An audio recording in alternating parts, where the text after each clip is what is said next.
Sir నమస్కారం sir. నమస్తే. Sir Janasena నేత కిరణ్ రాయల్ వివాదంలో ఒక కీలక పరిణామం నిన్న చోటు చేసుకోవడం మనం చూసాం సార్. ఎవరైతే ఆరోపణలు చేశారో లక్ష్మి అనే మహిళని రాజస్థాన్ నుంచి పోలీసులు వచ్చి అరెస్ట్ చేశారు. అనేది చెక్ బౌన్స్ కేసు అని చెప్పేసి చెప్తున్నారు. సో ఇప్పుడు దీనిపైన కొన్ని అనుమానాలు అయితే వ్యక్తం అవుతున్నాయి సార్. అంటే రాజస్థాన్ నుంచి హుటాహుటిన ఈ టైంలో ఈమెను అరెస్ట్ చేయాల్సిన అవసరం ఏముంది? అది కూడా చెక్ బౌన్స్ కేసు. అది ఎంత పెద్ద కేసు అయితే కాదు. దీని వెనకాల పవన్ కళ్యాణ్ గారు ఏమైనా ఉన్నారా? ఆయనే కిరణ్ రాయల్ ని కాపాడడానికి ఈ ప్లాన్ చేశారన్న విమర్శలు అయితే వినిపిస్తున్నాయి. వైసీపీ నుంచి కూడా ఈ విమర్శలు రావడం చూస్తూ ఉన్నాం సార్. మరి దీనిపైన మీ ఒపీనియన్, నిజంగా ఇది ప్లానా లేకుంటే అది జరిగిందా? మీరేం చెప్తారు సార్?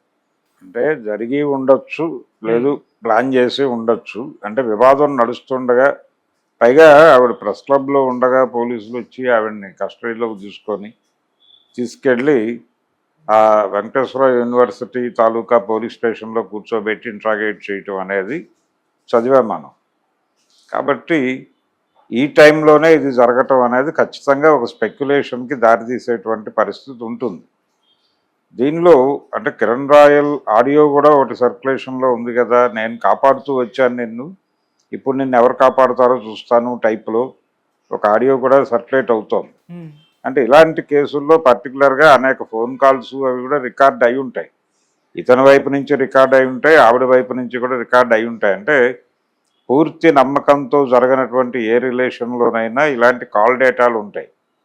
అవి తర్వాత బయటకు వచ్చి రకరకాల స్పెక్యులేషన్స్ క్రియేట్ చేస్తాయి.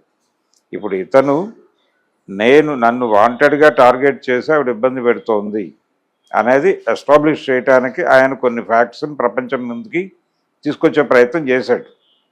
దాన్ని అంగీకరిద్దాం. ఇదే పద్ధతిలో ఆవిడ కూడా తన్ని తాను ప్రొటెక్ట్ చేసుకోవడానికి కొన్ని ఆర్గ్యుమెంట్స్తో బయటకు వస్తుంది. ఆ ఆర్గ్యుమెంట్ బిల్డింగ్లో భాగంగానే ఆవిడ ఆడియోని వాంటెడ్గానే బయటకు వదిలేరు. అది మేబీ మ్యాక్సిమం ఆవిడ ఫోన్ నుంచి బయటకు వచ్చినటువంటి ఆడియోయే అయి ఉండాలి. అది సర్క్యులేట్ అవుతోంది.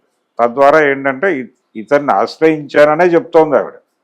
ఆశ్రయం పొందాను, ఫైనల్గా నాకు నష్టం జరిగింది, ఆర్థికంగా నేను నష్టపోయాను, ఇతను ఇచ్చిన ప్రొటెక్షన్ కంటే కూడా నష్టపోయింది నాకు బాధ కలిగిస్తోంది అనేది ఆవిడ గొడవ. దానికి క్లారిఫికేషన్ లేదు. రెండోది, పార్టీ వైపు నుంచి ఆల్రెడీ అతన్ని హోల్డ్లో పెట్టారు.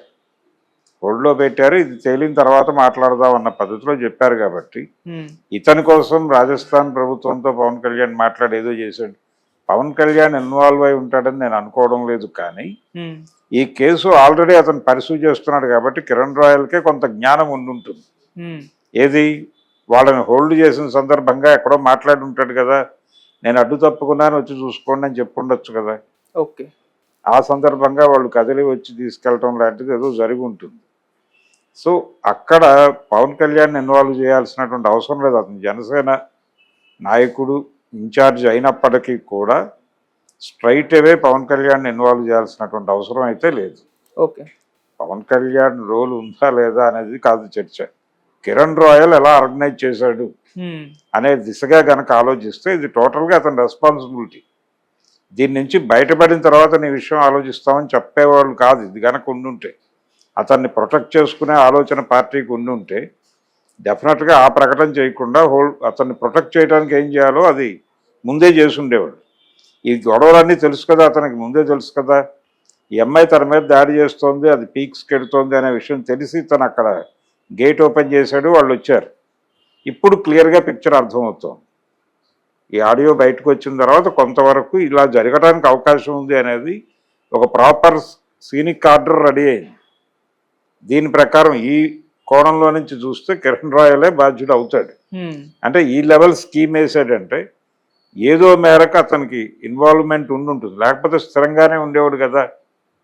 తను స్థిరంగా లేకుండా దీనికి మసిబూసి మారేడికాయ చేయడానికి ఒక ప్రయత్నం చేస్తున్నాడు ఇంటెన్షనల్గా. ఇంత ఇంటెన్షన్ చూపిస్తున్నాడంటే ఎక్కడో ఇతని తాలూకా లింక్ ఏదో, ఒక క్రైమ్ లింక్ ఏదో అక్కడ ఉంది అనేది అర్థమవుతుంది. అందుకని ఇలాంటి పనులు చేయకూడదు. ఇది వాళ్ళు కౌంట్ చేసుకుంటారుగా పార్టీకి కూడా.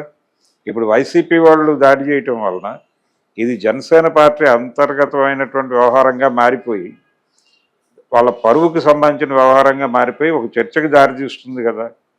అది ఇబ్బందికరం. ఆ ఇబ్బంది క్రియేట్ చేయటమే వైసీపీ వాళ్ళ ప్రోగ్రాం. అందులో భాగంగానే వాళ్ళు దాడి ఓపెన్ చేశారు. ఇప్పుడు దానికి ఏం సమాధానం చెప్పాలనేది పార్టీ ప్రోగ్రాం, ఇతనికి సంబంధం లేదు కిరణ్ రాయల్కి. ఇప్పుడు పార్టీ ఎలా రియాక్ట్ అయినా ఇతనికి ప్రమాదం. అందుకని అనుకోకుండా అన్కాన్షియస్గా ఒక వివాదంలో ఇరుక్కున్నట్టుగానే ఉంది పరిస్థితి. ఆయన చెప్తున్నట్టుగా అంత ప్లెయిన్గా లేదు.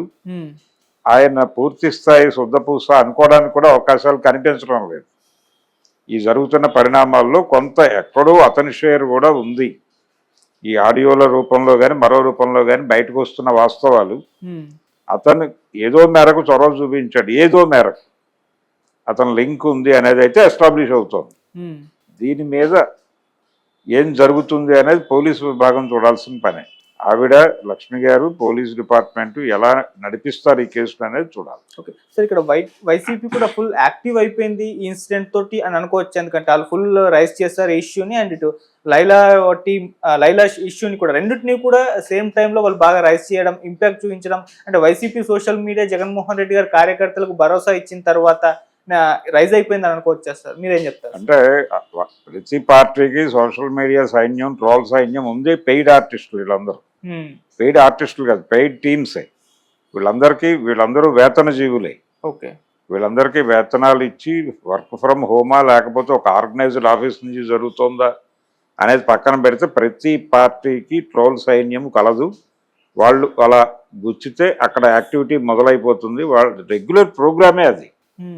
రెగ్యులర్ ఎక్కడ ఏది దొరికినా దానిలోకి మనం ఎలా ప్రవేశించగలము, ఎలా కామెంట్ చేయగలము, ఆ విషయాన్ని మనకు అనుకూలంగా అవతల వాళ్ళకు ప్రతికూలంగా ఎలా మార్చగలము అనే దాని మీద ఆలోచించి ఆ నిర్ణయాన్ని ఇంప్లిమెంట్ చేయటమే వాళ్ళు చేసే కార్యక్రమం.